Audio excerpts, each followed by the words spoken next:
Hello and welcome you all on keystone classes. तो आपका GD का पेपर है। तारीख तो मुझे नहीं पता कितनी है, लेकिन ये हमारा इस सीरीज का थर्ड पेपर है। इससे पहले हम 2 पेपर कर चुके हैं। जो भी जीडी की तैयारी कर रहे हैं उन दोनों पेपर्स का सॉल्यूशन देख सकते हैं आप लोग। आपका फरवरी में एग्जाम है, कोशिश करेंगे 30-40 पेपर उससे पहले कंप्लीट हो जाए तो आपकी रिदम में एक बार तैयारी फाइनल टच आ जाए। ये सिर्फ वीडियो सिर्फ फाइनल टच के लिए, इससे अलावा कुछ नहीं है। सिर्फ पेपर सोल्व करेंगे जिस तरीके से पेपर आता है उस तरीके से। क्वेश्चन नंबर 1 देख लेते हैं। 4 संख्याओं का अनुपात 7, 8, 9 और 10 है। इन संख्याओं का योग 68 है, तो पहली और चौथी संख्या का योग ज्ञात कीजिए। ठीक है, मेरे से क्या पूछा हुआ है, मेरे को दिया हुआ है योग दिया हुआ है, तो मैं योग कर लेता हूँ। 7 तो 8 और 7 15, 15 और 9 24, 24 और 10 34, यानी कि 34 की वैल्यू मेरे को 68 दी है। और पहली और चौथी संख्या का योग पूछा है, यानी कि 10 और 7 यानी कि 17 का योग जो है पूछा है। 17 तो नहीं 34 होता, तो मैं सीधा सीधा ये कह सकता हूँ कि मेरे से हाफ पूछा हुआ है। मेरे से हाफ पूछा है तो दोनों जगह हाफ कर देते हैं, यहाँ भी हाफ कर देंगे तो 2 तिया 6 और 2 चौक 8, यानी कि 34 जो है वो यहाँ पे राइट आंसर हो जाएगा। ऑप्शन नंबर 4 यहाँ पे हमारा करेक्ट आंसर हो जाएगा। ठीक है, क्वेश्चन नंबर 2 की तरफ आते हैं। छोटे छोटे ही क्वेश्चन आते हैं, ज्यादा बड़े आते नहीं, और तो ज्यादा कुछ समझाने के लिए इनमें है भी नहीं। क्वेश्चन नंबर 2 की अगर हम बात करें तो यहाँ पे ब्रैकेट में 1 है, यहाँ पे ब्रैकेट में 1 आपको दिया हुआ है, तो यहाँ पे आपको अलग अलग सोल्व करने पड़ेंगे। 36 को देखते ही मैंने यहाँ पे देखा तो ये 36 से 6 बार में चला जाएगा। 13 सत्ते 91 में चला जाता है। 7 से हम देखेंगे तो 7 एकम 7 और 7 निम 63 हो जाता है। यानी कि अगर हम बात करें तो यहाँ पे 6 माइनस का है, ये प्लस का है, ये भी प्लस का है। तो अगर 6 7 में से माइनस करेंगे तो प्लस का 1 बचेगा, यानी कि इस वाले से हमारा यहाँ पे 20 निकल के आ जाएगा। प्लस का निशान बीच में, इसको बाद में सोल्व करेंगे। सबसे पहले कट कर लेते हैं। 5 निम 45, 16 पंजे 80, तो 16 छिक पे चली जाएगी माननी। 11 एकम 11, 11 में ये हो गया, यानी कि यहाँ पे माइनस का 6 है, यहाँ पे प्लस का 6 है, यानी कि इन दोनों से हमारा प्लस का 3 बचेगा। और 19 और 3 22 हो जाएंगे, यानी कि इस वाले से कितना निकल के आया 22। 20 प्लस में 22 यानी कि 42 आपका राइट आंसर हो जाएगा। Option number 2, sorry option number 1। Question number 3 पे आते हैं। क्वेश्चन नंबर 3 कह रहा है अंकित मूल्य 25% की हानि पर बेचा जाता है। एक वस्तु को, यहाँ पे अंकित एक कुर्सी, यहाँ उल्टा लिखा हुआ है, एक कुर्सी को अंकित मूल्य की 25% हानि पर बेचा जाता है। अंकित, सॉरी अंकित मूल्य ही नहीं है, अंकित तो नाम है, मैं जल्दी जल्दी में अंकित मूल्य पड़ गया। अंकित एक कुर्सी को 25% हानि पर बेचता है। मानो कि अगर सीपी किसी का 100 है,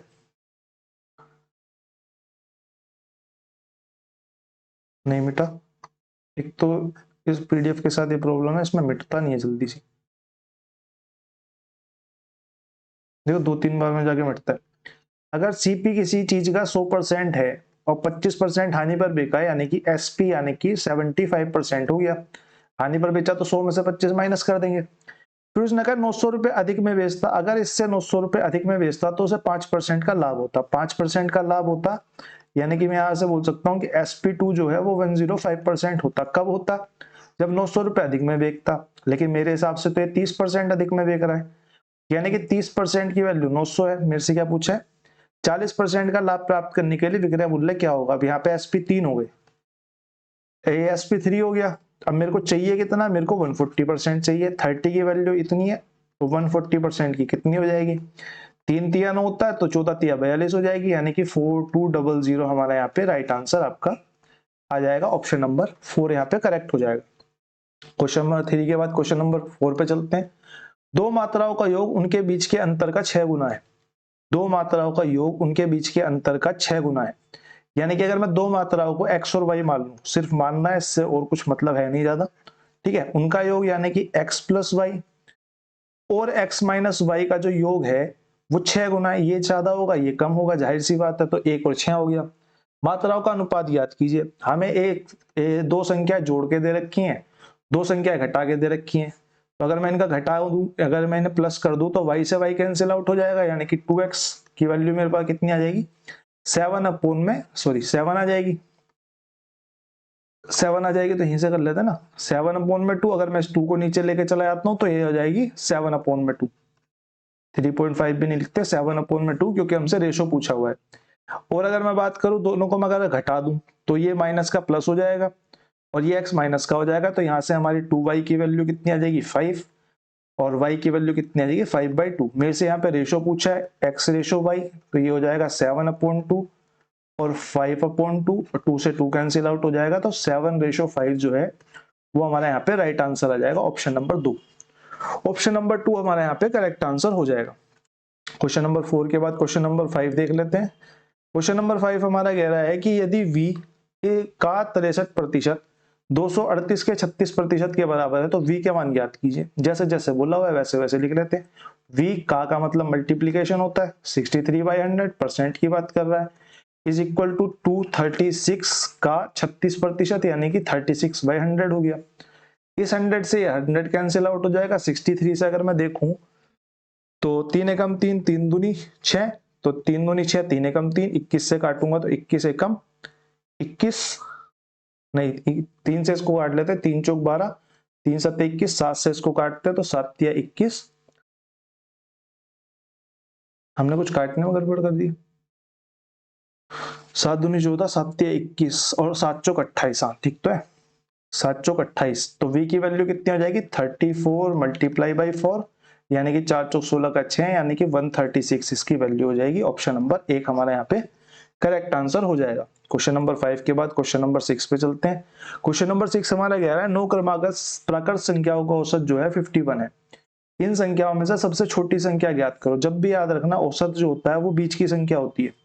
अगर 9 क्रमागत संख्याएं हैं यानी कि 1 2 3 4 5 6 7 8 9, 9 में से जो बीच की संख्या होगी, भाई 4 इधर छोड़ दिया मैंने, 4 इधर छोड़ दिया, यही वाली संख्या जो है ये 51 होगी।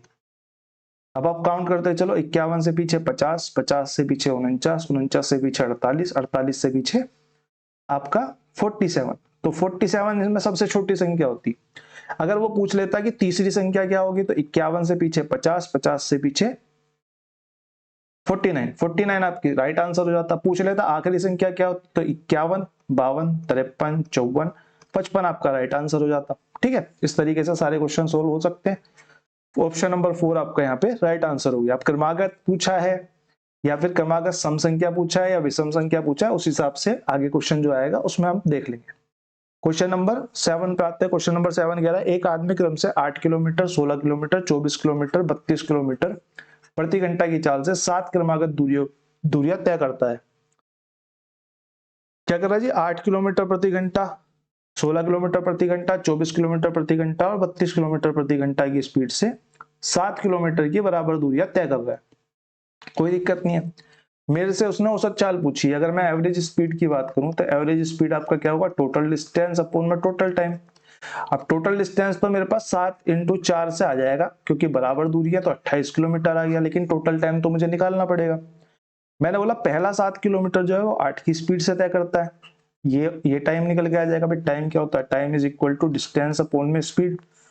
भाई डिस्टेंस 7 है, स्पीड 8 है। इसी तरीके से सेकंड वाले में ले लेते हैं। सेकंड वाले में 8 डिस्टेंस हो जाएगा, 16 स्पीड हो जाएगी, तो 16 नीचे आ जाएगा। 8 डिस्टेंस हो जाएगा, सॉरी 8 नहीं होगा 7 होगा।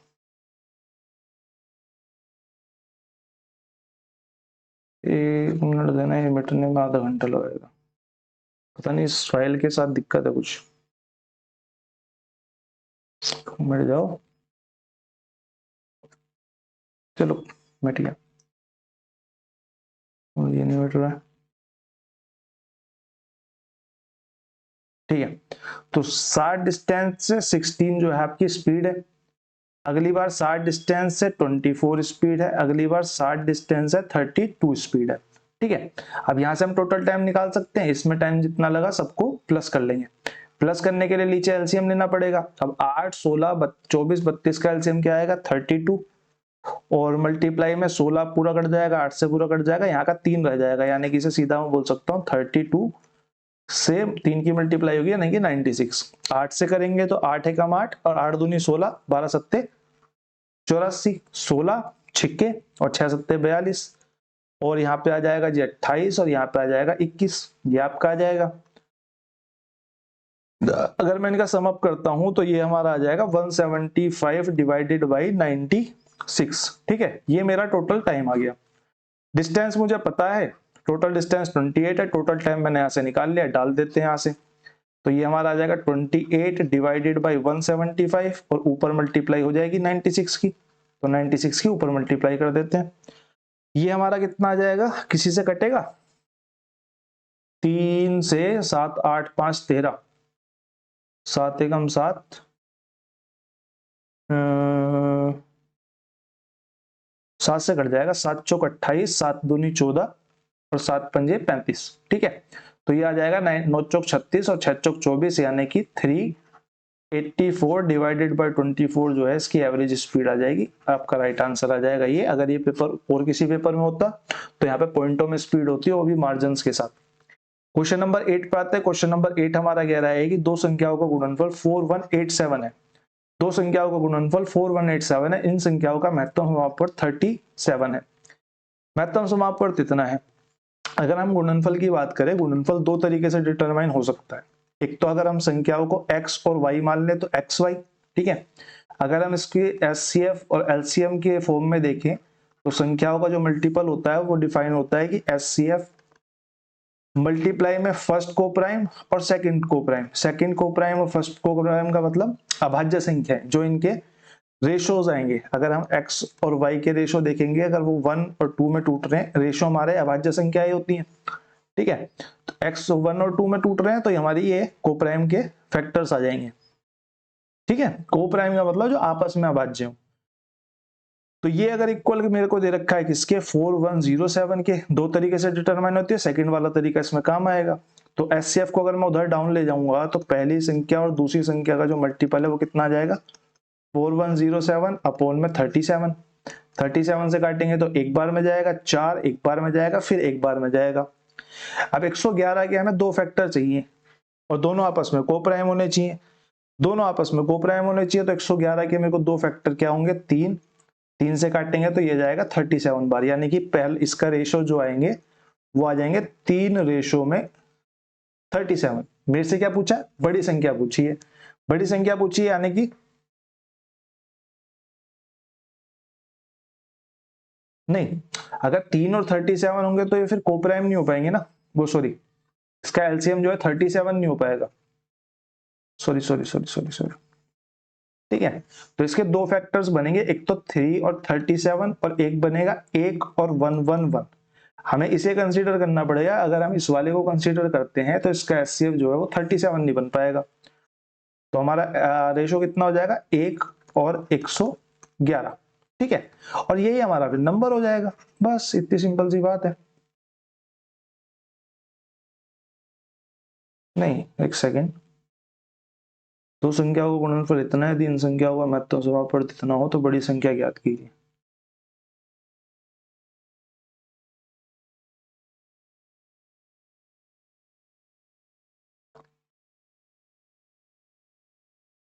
अरे 37 से कट, ये 37 से दो बार कट होगा ना, तभी तो रेशो आएगा। ये 37 से सॉरी दो बार कट होगा, तो ये इसका 1:3 आएगा।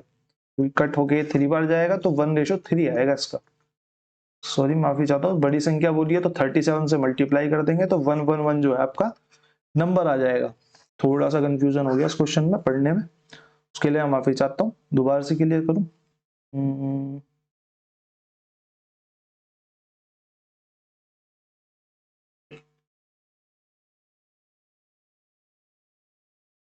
क्योंकि ये तो नंबर्स है ना, एचसीएफ इनटू एलसीएम थोड़ी ना, ये तो नंबर्स है। एक नंबर ये बनेगा, एक नंबर ये बनेगा, तो दो बार एचसीएफ से डिवाइड होगा।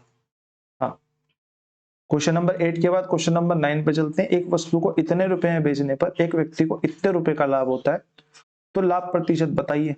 सिंपल सा क्वेश्चन है। लाभ को इसमें से माइनस कर देंगे तो हमारा कितना आ जाएगा, 007 से जी हमारा आ जाएगा कितना, 6 और 1, 1600 हमारा जो है वो सीपी आ गया। प्रॉफिट 752 है, सीपी 1600 है, 100 से मल्टीप्लाई कर देते हैं, परसेंटेज निकल जाएगी, प्रॉफिट परसेंट। 20 से 20 काट देंगे, 16 से काटेंगे तो 16 से कट जाएगा, 16 चौका 64, 1 1 2 बच जाएगा, और 16 सत्ते 112, यानी कि 47% जो है वो हमारा यहाँ पे राइट आंसर आ जाएगा, ऑप्शन नंबर 3। ऑप्शन नंबर 3 हमारा करेक्ट आंसर हो जाएगा। क्वेश्चन नंबर 10 पे आते हैं। वह सबसे छोटा पूर्ण संख्या जो पूर्ण वर्ग संख्या जो 12 और 5 दोनों से विभाजित हो। अब इसके लिए हमें क्या करना पड़ेगा भाई, पहले तो हमें 12 को देखना पड़ेगा, ये 4 और 3 का मल्टीपल है। फिर अगर मैं 5 की बात करूं तो ये 1 और 5 का मल्टीपल है।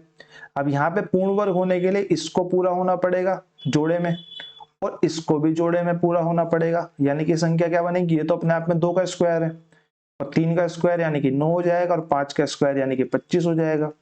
तो 25 चौका 100 मल्टीप्लाई में 9 यानी कि 900 वो ऐसी संख्या पूर्ण संख्या होगी जो 12 और 5 से पूरी तरीके से विभाजित होगी। क्वेश्चन नंबर 11 पे आते हैं। सी और डी मिलकर 40 दिनों में पूरा काम कर सकते हैं। सी प्लस डी जो है वो मिलकर 40 दिनों में पूरा काम कर सकते हैं। सी डी से 40% अधिक कार्यकुशल है। सी डी से 40% अधिक कार्यकुशल है। 0 से 0 काट देते हैं। 7 और 5 का रेशो हो गया इनका वर्क का। 7 और 5 का रेशो हो गया। सी और डी मिलकर 40 दिन में पूरा काम कर रहे हैं। तो टोटल वर्क की अगर मैं बात करूं तो ये कितना हो जाएगा 40 मल्टीप्लाई में 7 मिलकर एक दिन में 7 और 5 12 काम करेंगे, यानी कि 40 मल्टीप्लाई में 12। सी अकेले उसी काम को कितने दिन में पूरा करेगा, सी अकेले उसी काम को कितने दिन में पूरा करेगा, यानी कि 7 से डिवाइड हो जाएगा। तो 12 चौक 48 यानी कि 480 डिवाइडेड बाई 7, ये हमारा जो है राइट आंसर बन जाएगा ऑप्शन नंबर 1। क्वेश्चन नंबर 12 पे आते हैं। क्वेश्चन नंबर 12 हमारा क्या कह रहा है, किसी धनराशि को 2 वर्ष के लिए 50% की वार्षिक चक्रवृद्धि ब्याज की दर से साधारण ब्याज, चक्रवृद्धि ब्याज और साधारण ब्याज का अंतर 7200 है, वार्षिक रूप से संयोजित है, 50% है। अगर मैं साधारण ब्याज की बात करूं, पहले साल 50 मिलेगा, पहले दूसरे साल 50 मिलेगा, यानी कि टोटल मिलेगा 100।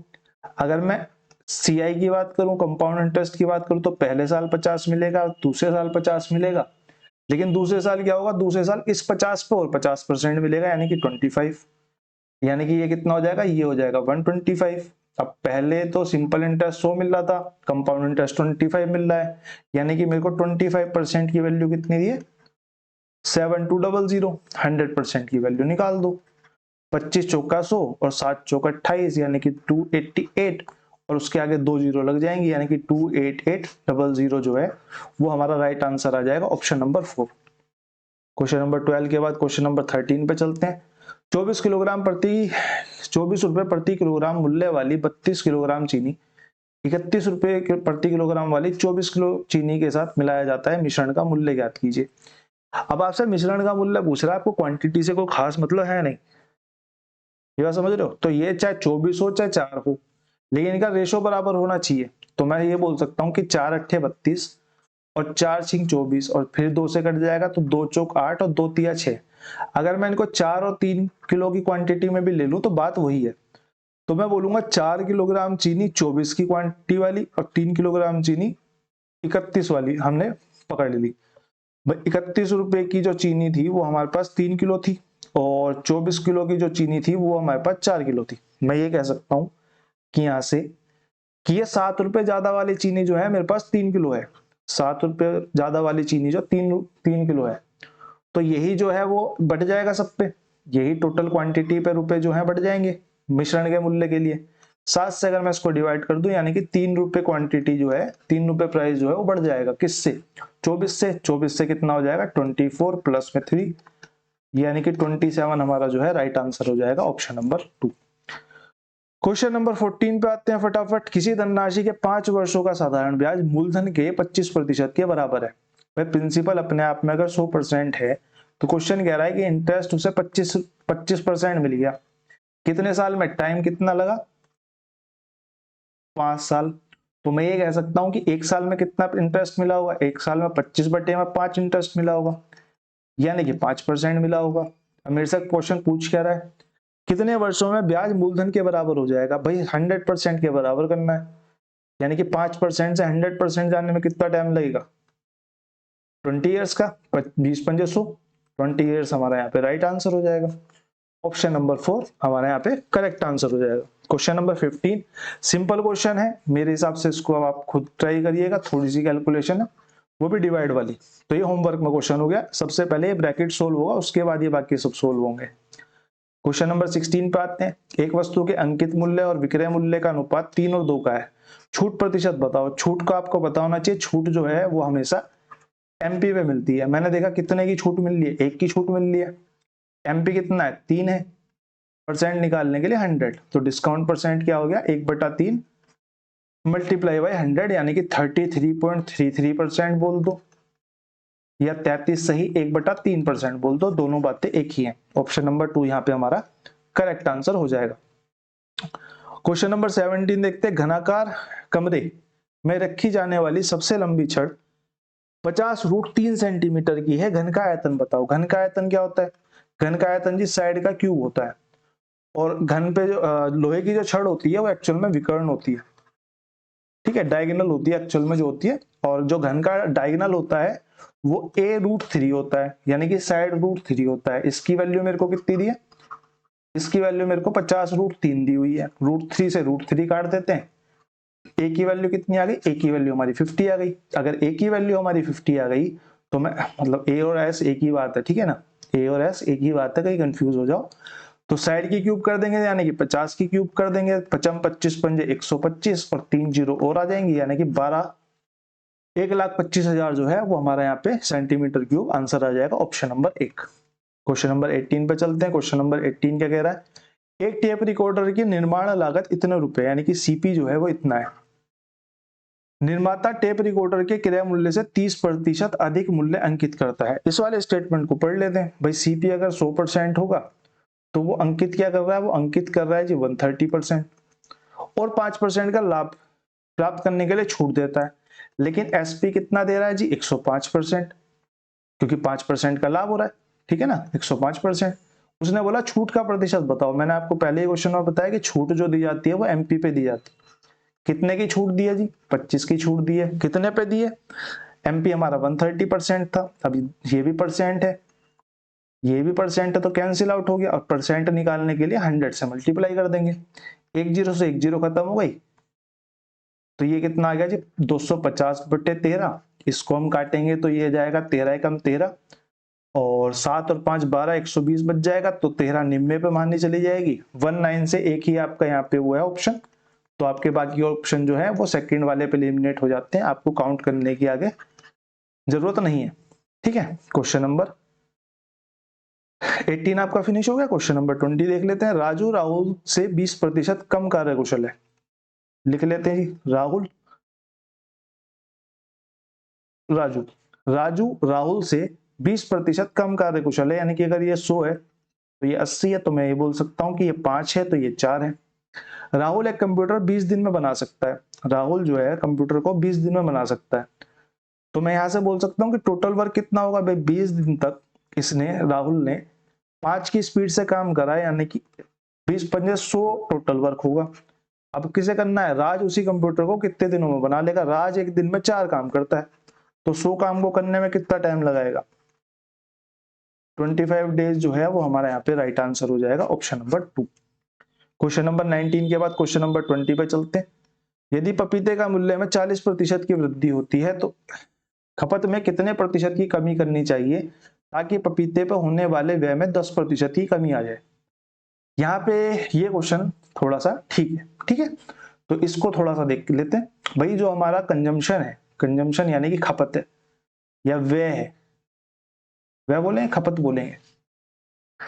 व्यय बोलेंगे या खपत बोलेंगे, इसमें थोड़ा सा कंफ्यूजन है। व्यय बोलेंगे शायद, है ना?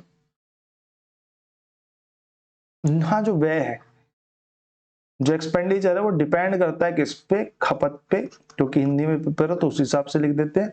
खपत पे प्लस में प्राइस पे, यानी कि मूल्य पे, ठीक है, ये इनके बीच में रिलेशन होता है। ये इनके बीच में रिलेशन होता है, तो हम इस क्वेश्चन को कैसे करते हैं? जैसे 40% की वृद्धि हुई, 100 से 140 हो गया, जो मूल्य है वो 100 से 140 हो गया, ठीक है। फिर उसने कहा कि व्यय खपत में कितनी कमी है, यानी कि खपत हमें नहीं पता, हमें प्राइस पता है, हमें ऐसा हो गया, प्राइस पता है, हमें कंजम्पशन नहीं पता, ठीक है। हमें एक्सपेंडिचर के बारे में बोला है कि 10% कम हो जाना चाहिए एक्सपेंडिचर, यानी कि 100 से जो है वो 90 हो जाना चाहिए, एक्सपेंडिचर 90 हो जाना चाहिए,